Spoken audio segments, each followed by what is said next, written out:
नमस्कार, सीएनबीसी आवाज़ मोतीलाल ओसवाल स्टूडियो में आप सभी का स्वागत है। 10 के दमदार ट्रेड्स की शुरुआत करेंगे हेडलाइंस के साथ। मई वायदा सीरीज की दमदार शुरुआत, निफ्टी 150 पॉइंट से ज़्यादा चढ़कर 24,200 के करीब। बैंक निफ्टी भी हरे निशान में लौटा। मिड कैप और स्मॉल कैप में आज भी आउट परफॉर्मेंस। इंडिया विक्स भी 5% से ज़्यादा गिरकर 17 के करीब आया। मार्केट में आज बिग स्टॉक्स का जलवा। दमदार नतीजों के बाद बंधन बैंक दौड़ा, शेयर करीब 11% उछाल के साथ वायदा का टॉप गेनर बना। साथ ही एमवी फोटोवोल्टिक में भी करीब 8% की तेजी। वहीं जिंदल में भी जोश कायम, लेकिन मजबूत डॉलर और कमजोर चांदी के चलते हिंद जिंक और हिंद कॉपर बैकफुट पर। ऑटो शेयरों में तूफानी रफ्तार, 2% से ज़्यादा चढ़ा sector index. Sector leader Maruti ने किया लीड 5% की रैली के साथ। फोर्स मोटर्स में भी 4% का उछाल। वहीं डिफेंस शेयरों में भी जोरदार तेजी। आईटी, एफएमसीजी और फार्मा में भी रौनक। मेटल्स और एनबीएफसीज में हल्का दबाव।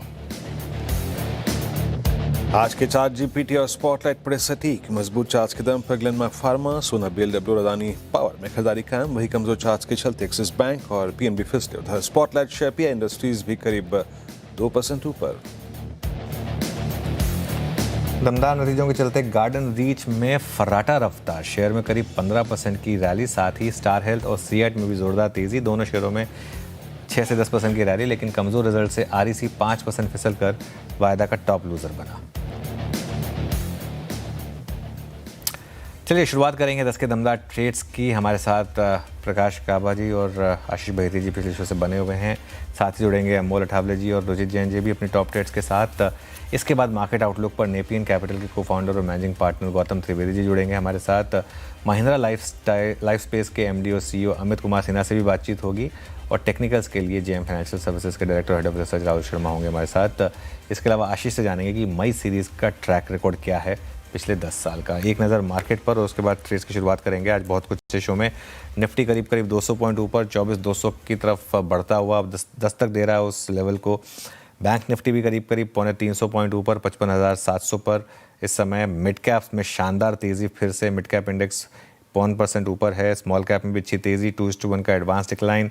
आज का स्टॉक ऑफ द डे बंधन बैंक अब 11.25% ऊपर। फ्रेश डे हाई पर इस समय स्टॉक 199 पर। Maruti Suzuki, RBL Bank, Vodafone Idea, Mazagon Dock, Force Motors, Cochin shipyard, Tata Motors passenger vehicles, hyundai, IndusInd Bank, M&M, ये कुछ और स्टॉक्स हैं जहां ज़बरदस्त तेज़ी है इस समय।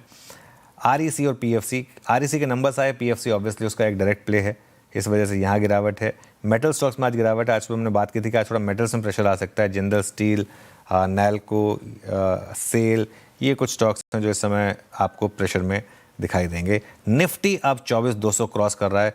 ज़बरदस्त मोमेंटम है इस समय मार्केट। बिरू जैम दिन सीरीज का पहला दिन बेहद शानदार, वी आर डे हाई। अब पैनल से काम करते हैं, कॉल्स पिक करना शुरू करते हैं। प्रकाश काबा सर, आशीष बहेती जी पिछले कार्यक्रम से इस कार्यक्रम में भी, और फ्रेश पर्सपेक्टिव लेके अमोल अठावले और रुचित जैन। आप सभी को नमस्कार। Amol, good morning. आपके दो ट्रेड्स इस वक्त के? जी नमस्ते एंड गुड मॉर्निंग। कमिंस के साथ जाना चाहूंगा। पोजिशनल पॉइंट ऑफ व्यू से देख रहा हूँ 5275 5280 के आसपास चल रहा है। पोजिशनली टारगेट निकल के आ रहे 5550 के। स्टॉप लॉस रहेगा उसका 5175 का। कंसिस्टेंट स्टॉक ने हायर लोज फॉर्मेशन मेंटेन किया है।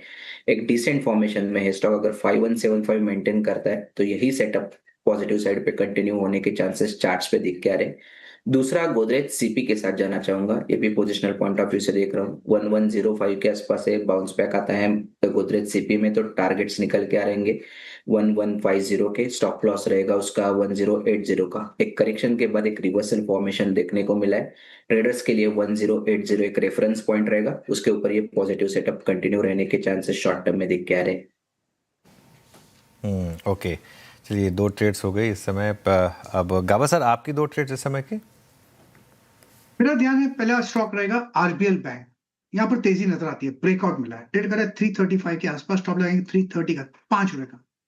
टारगेट 350 होना चाहिए, लेकिन उसे वक्त लगे, तो 350 के लक्ष्य से आरबीएल बैंक ठीक लगता है। स्टॉक जो वीक नजर आता है वो है एशियन पेंट्स। 2440 के आसपास ट्रेड करता है। इस पर स्टॉप लगाना चाहिए हाई पर नहीं, 2460 पर, मतलब 20 रुपए का स्टॉप है। टारगेट ऑन अराउंड से 2400, मतलब 1:2 लगता है यहाँ पर भी। Asian Paints short. Asian paint short 2439 पर। रुचित, आपके दो trades? Very good morning to everyone. दो स्टॉक से खरीदारी की साइड, सबसे पहला पिक मेरा एमसीएक्स में खरीदारी की सलाह रहेगी, जहां पे एक high top high bottom structure का कंटिन्यूएशन हो रहा है। पिछले 6-7 ट्रेडिंग सेशन का एक कंसोलिडेशन हुआ पूरे उसके सपोर्ट्स के ऊपर, और अभी अपट्रेंड का रिजम्पशन हो रहा है यहाँ। सो एमसीएक्स में 2840 के नीचे स्टॉप लॉस रख के खरीदारी करें 3100 के टारगेट्स के लिए। और भारत फोर्ज मेरे दूसरे पिक रहेगी, जहाँ पे structure sector as a whole काफी मोमेंटम पॉजिटिव आज लग रहा है। और यहाँ पे भी प्राइस अप मूव्स में जैसे वॉल्यूम्स हमने रिसेंटली देखे थे, जो छोटे मोटे डिप्स है वहां पे कोई वॉल्यूम बेस्ड सेलिंग या पुल बैक नहीं है। सो आई थिंक प्राइस ऊपर जाते हैं अच्छे वॉल्यूम्स के साथ, पुल बैक में कम वॉल्यूम्स होते हैं, तो ये स्ट्रक्चर्स काफी स्ट्रॉन्ग है। प्रीवियस स्विंग हाइज के ऊपर ब्रेकआउट दे रहा है आज। तो 1900 के नीचे स्टॉप लॉस रख के भारत फौज में खरीदारी करे 2020 के टारगेट्स के लिए। ओके, भारत फौज ऑटो स्पेस में आज अच्छा मूव है भी, तो ये दो रुचित की पिक्स हो गई। आशीष बहती जी, आपके दो ट्रेड्स। विनीत जी, पहला जो ट्रेड रहेगा लोढ़ा डेवलपर्स पे खरीदारी की सलाह रहेगी। ये स्टॉक भी लोअर लेवल से अच्छी रिकवरी दिखा रहा है और एक ओवरसोल्ड ट्रेजेक्टरी से मूव कर रहा है, तो यहाँ पे पोजीशन नहीं जा सकती है। 875 का स्टॉप लॉस लगाना है। 910 और 930 तक के टारगेट्स इसमें देखे जा सकते हैं। दूसरा जो स्टॉक हमें अच्छा लग रहा है वो है टीवीएस मोटर्स का। यहाँ पे भी मोमेंटम स्ट्रॉन्ग बना है और ऑटो का टेलविंड काफी अच्छा लग रहा है, तो 3500 3500 का स्टॉप लॉस लगाकर यहाँ खरीदारी की सलाह रहेगी। 3630 3630 3700 तक के टारगेट्स इसमें देखे जा सकते हैं। ओके, टीवीएस मोटर्स लीजिए जनाब। ऑटो से एक और कॉल आ गई यहाँ पर, अच्छा करती हुई। निफ्टी अब 24,204। एक अपडेट देता हूँ बस आपको यहाँ पर, मतलब लगभग 1 2 3 4, इट्स अ 5th सेशन, मतलब 4 सेशन के अंतराल के बाद एक बार फिर से आप 50 रेमा की ट्रेजेक्ट्री को लांघते हुए, अमूमन ये हिस्टोरिकली प्रूवन फैक्ट है कि किसी भी सीरीज का पहला दिन उससे पहले के काउंटर ट्रेंड को अगर आप देखें तो एड्रेस करता है, अरेस्ट करता है, और वो होता हुआ अब तक। बस निफ्टी बैंक इस 55 700 800 के जोन को बाइसेट कर जाए एक बार। निफ्टी आईटी डूइंग वेल, और सुबह से अगर आप देखें पैनल ने बहुत बार आईटी पे कॉल ली भी है, but it's a dead cat bounce as of now.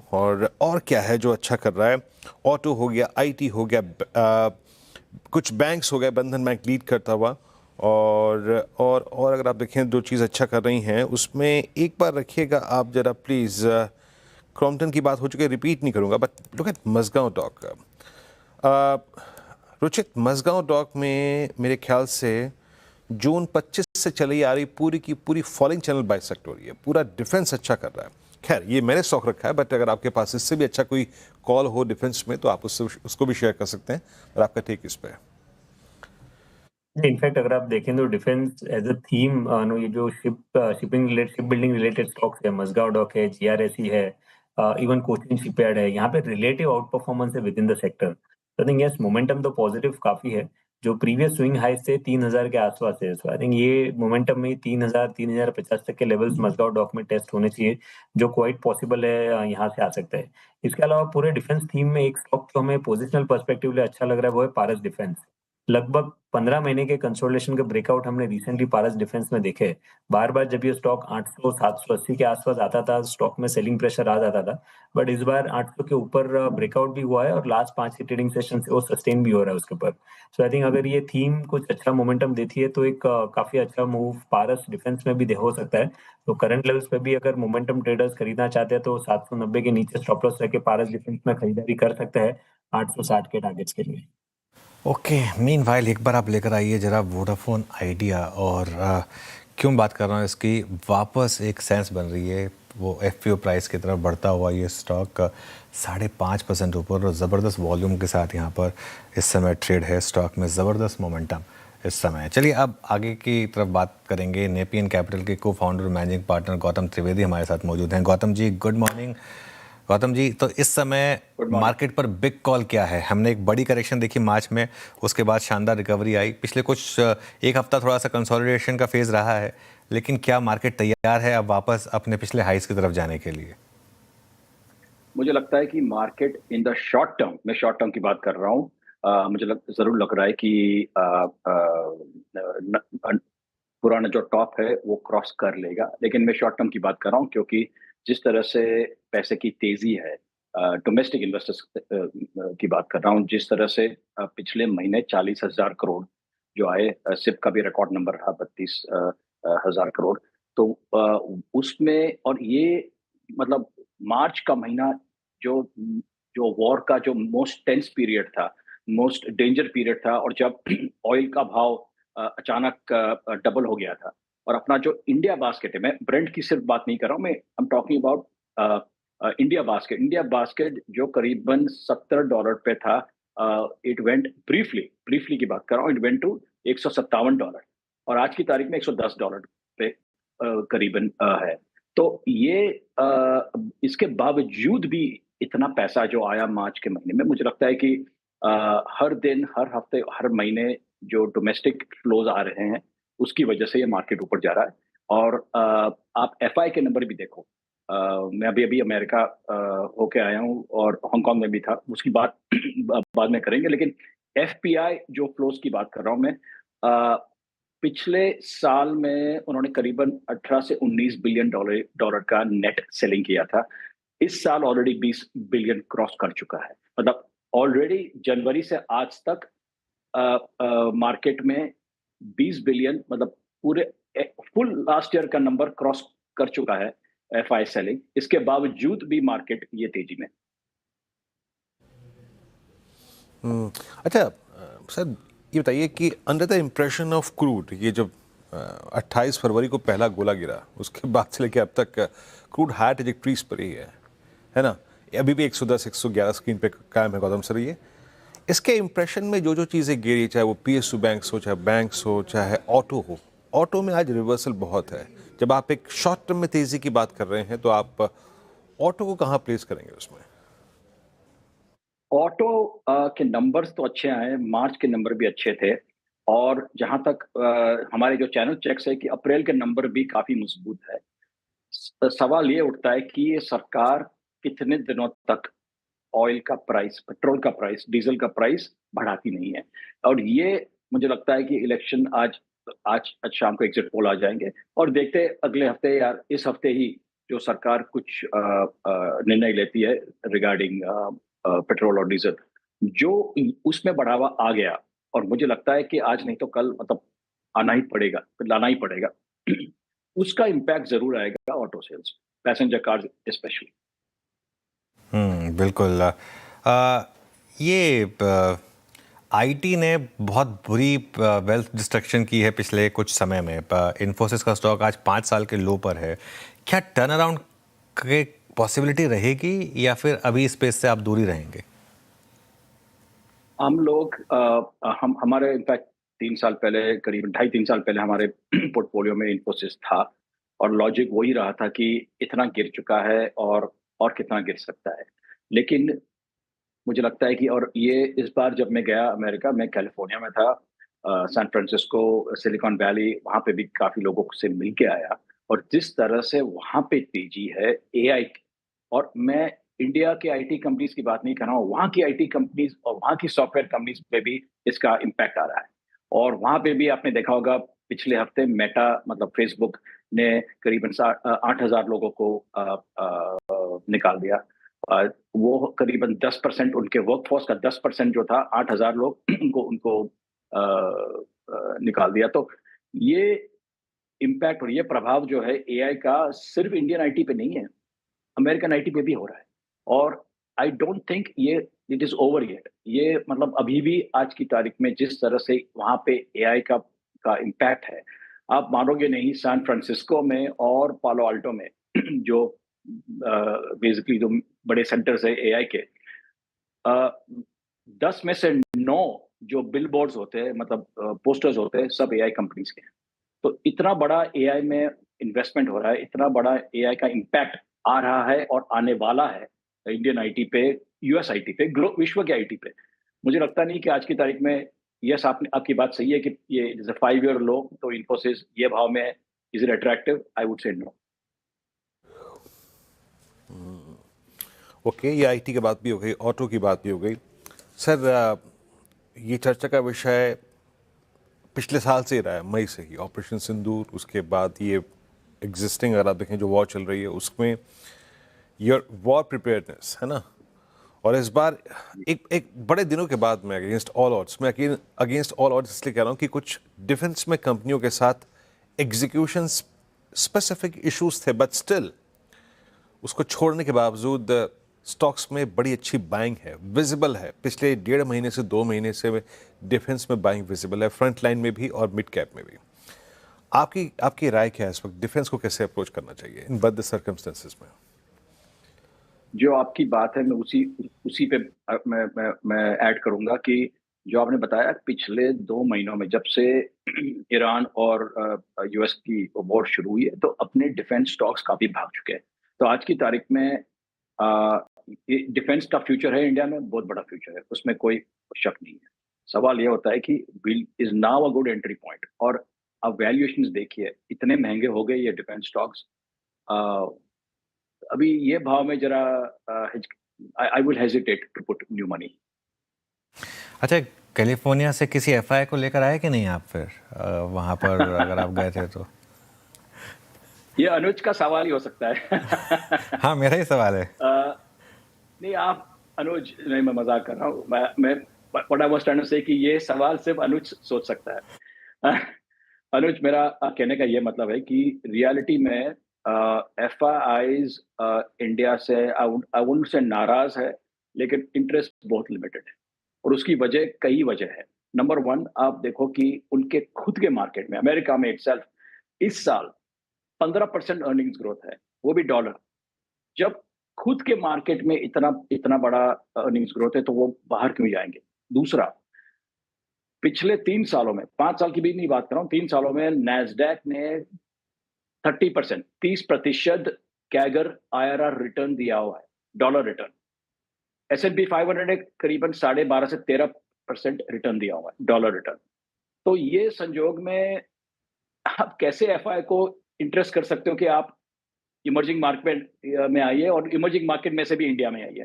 तो हमारे यहाँ ना तो एआई या टेक कंपनीज है, टेक मतलब मैं आईटी सर्विसेज की बात नहीं कर रहा हूँ, एआई और अमेरिकन टेक की बात कर रहा हूँ, वो नहीं है। वो कोरिया और ताइवान में उनको मिल रही है। ना तो हमारे पास कोई बड़ा कमोडिटीज प्ले है लाइक ब्राजील।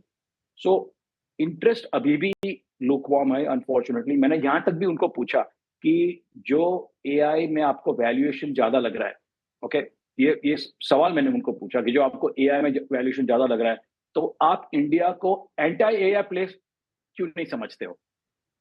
उन्होंने बोला हमको कोई एंटी एआई प्ले नहीं चाहिए एट दिस पॉइंट। और मैंने बोला कि आपको लगता नहीं कि एआई कंपनीज का वैल्यूएशन बहुत बढ़ गया है? बढ़ गया है, लेकिन correction right now there is no chance of correction. So इसकी वजह से interest in general emerging markets में एंड स्पेशली इंडिया में काफी वीक है। ऑलराइट गौतम जी, बहुत बहुत शुक्रिया आज हमारे साथ जुड़ने के लिए और अपना समय हमें देने के लिए।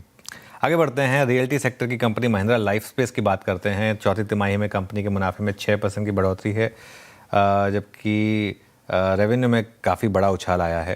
अब एबिटा घाटे में भी कमी आई है। हमारे साथ बात करने के लिए एमडी और सीईओ अमित कुमार सिन्हा मौजूद हैं, उनसे बात करते हैं। Amit ji, good morning. और ये आपकी जो रेजिडेंशियल सेल्स हैं इस क्वार्टर में काफ़ी जंप हुई, इसका कारण क्या एक कोई वन ऑफ था, एग्जिस्टिंग इन्वेंट्री का सेल ऑफ था, या फिर ये एक स्ट्रक्चरल आपने मूव देखा जो आगे कंटिन्यू कर सकता है? तो जो Q4 की परफॉर्मेंस है, इनफैक्ट आई विल कवर पूरे साल की परफॉर्मेंस भी। तो Q4 में हमारा एक बड़ा लॉन्च हुआ था बेंगलोर में, महिंद्रा ब्लॉसम। उसने काफ़ी अच्छा किया, 60% इन्वेंट्री हमारी करीब 1 सप्ताह में ही बिक गई थी। तो इस सेक्टर में आपको मालूम ही है कि जब भी कोई बड़ा लॉन्च होता है उससे जंप मिलता है, बट उसको सस्टेनेबल करने के लिए हम लोगों ने एक प्लान बनाया हुआ है। हर क्वार्टर में 1 से 2 लॉन्चेस करना चाहते हैं हम लोग, क्योंकि पिछले 2 साल में हमने काफ़ी लैंड एक्विजिशन, जीडीवी एक्विजिशंस किए हैं। वो अब हमारे पास धीरे-धीरे अप्रूवल के बाद उसकी लाइन आ रही है धीरे-धीरे।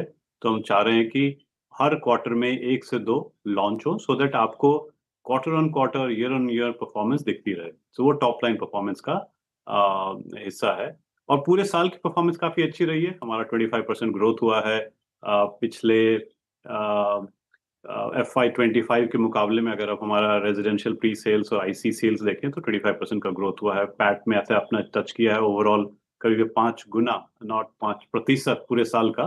क्वार्टर वाइज आपने बोला जो 6% है, बट पूरे साल का जो है वो करीब 5 गुना हो। पिछले साल 61 था, अभी 298 है। तो काफी इम्प्रूवमेंट है, ऑपरेटिंग कैश फ्लो में काफी इम्प्रूवमेंट है। सो बिजनेस काफी स्ट्रॉन्ग फाउंडेशन पे है। ओके, बिजनेस काफ़ी स्ट्रॉन्ग फाउंडेशन पे है और एक लॉन्च ने अगर आप बेंगलोर के आपको बहुत इस बार एक वो मजबूती प्रदान की। सर अमित जी, मैं एक बात देख रहा था, your profit PBT, profit before tax, उसको स्पॉन्सर काफ़ी हद तक सब्सटेंशियली अदर इनकम के पार्ट ने किया है। Now going ahead, I mean in the first half of next fiscal, क्या मानते हैं आप जो ऑपरेशनल बॉटम लाइन है वो कितना स्ट्रॉन्ग रह सकता है other than, I mean living a part your other income factor? हाँ नहीं, तो अदर इनकम को मैं थोड़ा एक्सप्लेन कर देता हूँ, क्योंकि वो अदर इनकम एक्चुअली रेजिडेंशियल का ही है। वो हमें क्लियरली, क्योंकि क्या हुआ पिछले क्वार्टर में आपने देखा हो कि मित्सुई फुदोसान जो जापान की सबसे बड़ी रियल एस्टेट कंपनी है, उन्होंने रेजिडेंशियल साइड पे हमारे साथ पार्टनरशिप करने का डिसीजन लिया। वो बहुत अच्छी चीज है, क्योंकि वो काफी स्ट्रांग है जापान में, उनका इंडिया में काफी लॉन्ग टर्म व्यू है, और महिंद्रा के साथ उन्होंने पहली एंड लॉन्ग टर्म पार्टनरशिप की है। वो पार्टनरशिप जो प्लान है वो काफी बड़ी है। उसका फर्स्ट ट्रांच ऑफ इन्वेस्टमेंट आया है पिछले क्वार्टर में। तो क्या होता है कि वो उन्हें, जैसा हम उनको स्टेक देते हैं, तो उसका जो प्रॉफिट है वो अदर इनकम में आ रहा है। तो अगर हम लोग कंटिन्यू करते तो वो प्रॉफिट हमको बाद में आता, हम लोग 100% ओनर होते। अभी वो 49% ओनर, तो उनको उनका शेयर मिलेगा, क्योंकि लेकिन वो प्रॉफिट हमें क्वार्टर 4 में रियलाइज करना पड़ा है, क्योंकि हम उन्हें शेयर दे रहे हैं। तो वो पार्ट आ रहा है, एक्चुअली वो ऑपरेटिंग प्रॉफिट ही है। वो इंस्टेड ऑफ बाद में आने के बजाय वो अभी की तरफ आ रहा है। तो हमारा ऐसा करके, और इसी तरह से हमने एक्सिस को बाय बैक किया है, जो शेयर जो भी प्राइवेट इक्विटी कंपनी थी जिसके साथ हमारी पार्टनरशिप थी, उनको बाय बैक किया। वो भी रेजिडेंशियल प्रॉफिट है, वो फ्यूचर की जगह पे हमने पहले रिकॉग्नाइज किया। सो राइट, वो other income, I just wanted to demystify कि वो अदर वन टाइम नहीं है, वो ऑपरेटिंग प्रॉफिट है, जो हमने क्लियरली डिफाइन किया है कि ये बिलो द लाइन है। चलिए लेकिन ऑपरेटिंग आपका प्रॉफिट प्रश्न है कि ये प्रश्न है कि कैसी स्ट्रेंथ है हमारी पीबीटी में या बिड्डा में। आई थिंक पिछले सालों में हमने काफी चेंजेस लाए हैं। हमारी जो टॉप लाइन है वो जीडीवी से ड्रिवन है। जितना जीडीवी हो, तो पिछले साल में हमने करीब 18,000 किया, उसके पहले साल में भी 18,000 किया, उसके पहले 4,400 किया। और ये जो प्रोजेक्ट है वो अच्छे प्रोजेक्ट हैं, प्रीमियम सेगमेंट में है। अफोर्डेबल में एक भी प्रोजेक्ट नहीं किया, लग्जरी में हम लोग एंटर नहीं कर रहे हैं। तो हम लोग जिस मार्केट में डिमांड है, जिसमें टिकट साइज अच्छा होता है, उसको हम लोग परस्यू कर रहे हैं। जहाँ पे महिंद्रा ब्रांड को काफी पुल मिलता है, उसको परस्यू कर रहे हैं। और हमें क्लियरली जो कॉस्ट पे फोकस है, क्योंकि मार्केट का सेंटिमेंट आप देख रहे हैं, वॉर के कारण काफी है, डिमांड भी थोड़ी सी सबड्यू होगी शॉर्ट टर्म में, कॉस्ट भी थोड़ा बढ़ेगा। उसको देखते हुए हमें अपना बिजनेस ऐसा बनाना है कि वो फ्यूचर रेडी हो। तो वैसी हमारी कोशिश है। तो ऑपरेटिंग परफॉर्मेंस और ऑपरेटिंग प्रॉफिट कंटिन्यू रहेगा। ऑलराइट अमित जी, बहुत बहुत शुक्रिया आज हमारे साथ जुड़ने के लिए। थोड़ा समय का अभाव है, इसके लिए थोड़ा सा और सवाल नहीं पूछ पाएंगे आपसे। थैंक यू सो मच आज हमारे साथ जुड़ने के लिए। अब फटाफट आगे बढ़ते हैं। हमारे साथ जेएम फाइनेंशियल सर्विसेज के डायरेक्टर और head of research Rahul Sharma मौजूद हैं। Rahul ji, good morning. राहुल जी, क्या शानदार तेज़ी मार्केट में आज, कहाँ तक निफ्टी को ज़्यादा देख रहे हैं, और आपकी इस समय stock specific top conviction calls क्या होंगी? गुड मॉर्निंग अनुज। देखिए काफी अच्छा बाउंस बैक देखने को मिल रहा है। आज हमें निफ्टी ने 20 दिन के मूविंग एवरेज पे सपोर्ट लिया, और अब मुझे लगता है कि निफ्टी तैयार है 24,800 का लेवल टेस्ट करने के लिए बहुत जल्द। तो निफ्टी में व्यू पॉजिटिव है। और जहां तक बैंक निफ्टी का सवाल है, यहाँ पर भी रिलेटिवली सिचुएशन काफी इंप्रूव हुई आज के सेशन में। और ओवरऑल बैंक निफ्टी में भी तकरीबन 58,000 तक की जगह ओपन अप होती हुई दिखती है। फिलहाल निफ्टी रीड कर रहा है, लेकिन हमने देखा है कि during the course of time bank Nifty भी कैचअप कर लेता है अच्छा खासा। तो ओवरऑल इंडाइसेस पे व्यू पॉजिटिव है। और जहां तक हाई कन्विक्शन आइडिया की बात आती है, भारत फोर्ज का सेटअप हमें यहाँ पर काफी प्रॉमिसिंग लगता है। स्टॉक ने काफी अच्छा पिछले पूरी की पूरी जो अप्रैल सीरीज थी उसमें आउट परफॉर्मेंस दिखाई, और अब एक ब्रेकआउट देने के लिए तैयार है। इसने प्रीवियस टॉप मार्च में बनाया था तकरीबन 1930 के आसपास, वो लेवल अब निकला है। आज के सेशन में वॉल्यूम्स काफी स्ट्रांग है स्टॉक में, और हमें लगता है कि तकरीबन 2100 रुपए तक के लेवल्स आपको पोजिशनली भारत फोर्ज में देखने को मिल सकते हैं। तो 1870 के स्टॉप लॉस से बाय करने की राय रहेगी, और भारत फोर्ज में एक ब्रेकआउट हमें यहाँ पर देखने को मिल रहा है। दूसरा जो सेटअप है, जो ओवरऑल हमें लगता है कि काफी मोमेंटम में, वो है क्रॉम्पटन। तो क्रॉम्पटन का इंडिविजुअल सेटअप देखें तो पिछले 2 सेशन से काफी अच्छी वॉल्यूम बेस्ड बाइंग यहाँ पर देखने को मिली है। हमें लगता है स्टॉक यहाँ पर 295-300 के टारगेट्स को टेस्ट करने के लिए तैयार है।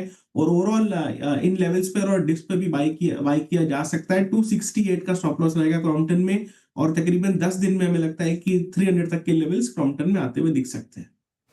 ओके राहुल जी, बहुत बहुत शुक्रिया। आज थोड़ा समय का अभाव है तो दूसरा सवाल नहीं ले पाएंगे आपसे, लेकिन हमारे साथ जुड़ने के लिए शुक्रिया आपका। आज इस शो को समेटें उससे पहले एक और चीज़ रह गई जो हमने टीज़ की थी, मई सीरीज़ कैसी रहती है। आगाज़ तो शानदार हुआ है, आशीष से समझते हैं 10 साल के आंकड़ों के साथ। आशीष, गुड मॉर्निंग, बताइए। Morning sir. और आज सुबह आपने एनालिसिस के समय आइडिया दे दिया था कि मई का महीना आमतौर पर कहा जाता है कि सेल इन में एंड गो अवे, लेकिन ये यूएस के मार्केट्स के लिए होता होगा, लेकिन भारतीय मार्केट्स में देखिए तो ये डेटा बिल्कुल जस्टिफाई नहीं करता इस बात को कि मई के महीने में आपको गिरावट आती है। इनफैक्ट बहुत इंटरेस्टिंग डेटा है, पिछले 10 साल के मूव्स आपको निफ्टी के आपकी स्क्रीन पर नजर आएंगे। अब इसे जल्दी क्विकली मैं आपको समराइज करके बता दूं तो 6 बार तेजी देखने को मिली है और 4 बार गिरावट है। हाँ, ये बात ज़रूर है कि मई का महीना बड़े मूव्स के लिए जाना जाता है, जहां पर आप देख सकते हैं कि जैसे 2021 था 7% का मूव आ गया, 2017 में 3%, 2016 में 4% के आसपास। तो बड़े मूव्स इंडेक्स के हिसाब से देखने को मिलते हैं, लेकिन अगर आप ऑन एन एवरेज पिछले 10 साल का भी डेटा निकाल कर देखेंगे ना तो आपको समझ में आएगा कि करीब करीब 1-1.25% की तेजी आपको देखने को मिलती है। ये तो रहा निफ्टी। अब बैंक निफ्टी अपने आप में पॉपुलर है तो इसके सेक्टोरियल में बात करनी पड़ेगी। तो इसका डेटा आप देखें तो आपकी स्क्रीन पर आ रहा है और यहाँ पर आप देख सकते हैं कि 7 बार थोड़े से और तेजी की तरफ इशारा करते हैं, 7 बार ऊपर और 3 बार नीचे के मूव्स यहाँ पर देखने को मिल रहा है। और इनफैक्ट अगर आप पिछले 10 साल का डेटा ऑन एन एवरेज करके देखें तो तकरीबन 2% की तेजी आपको नजर आएगी।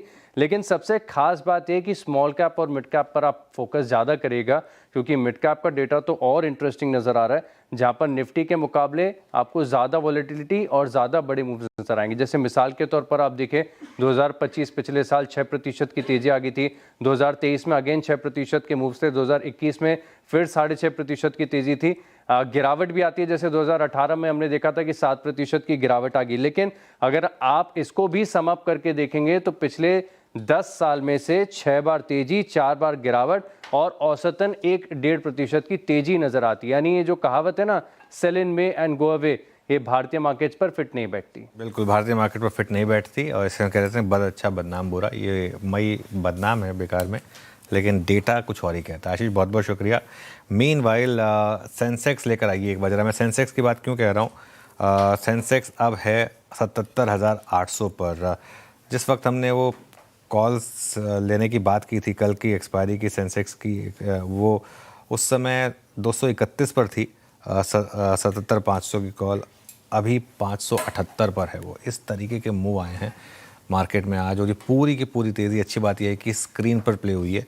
ऐसा नहीं है कि कोई बहुत बड़ा गैप अप होगा, गैप अप हुआ लेकिन ऐसा गैप अप नहीं हुआ कि जो आप चेज़ ना कर पाएँ, और उसके बाद वहाँ पर रैली आई। और बैंक निफ्टी उसमें भी लोअर लेवल से एक अच्छा रिवर्सल आया, ऑलमोस्ट माइनस तक गया और वहाँ से फिर बैंक निफ्टी में रिवर्सल आया, और इन दोनों का कॉम्बिनेशन। और देखिए आप ज़रा एक बार एडवांस डिक्लाइन, ये भी काफ़ी शानदार। चलिए इस शो को समेट रहे हैं और इसके बाद आप देखेंगे ट्रेडर्स हॉटलाइन कंचन और श्रेया के साथ।